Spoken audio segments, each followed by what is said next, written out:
तेजस्वी का नजर हर अधिकारियों पर है। जो अधिकारी अमित शाह से मिलकर के गड़बड़ करेगा, सरकार आने के बाद इतनी कड़ी सजा मिलेगी कि कभी सोच नहीं सकते कि क्या सजा मिलेगी। उसने अगर कोई बेईमान भ्रष्ट अधिकारी अगर चुनाव में बेईमानी करेगा तो बताओ सजा मिलना चाहिए कि नहीं मिलना चाहिए?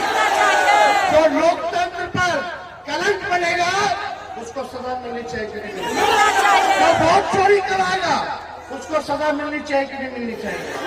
लेकिन जनता तैयार है सजा देने के लिए, छोड़ा नहीं जाएगा, बेईमानी नहीं होगा। अभी भी हमारी सलाह है भ्रष्ट अधिकारियों, अमित शाह के चेलों चमचों, बेईमानी की भाव भी दिमाग में मत लाना। सजा ऐसी होगी कि आपको 7 जन्म याद आएगी।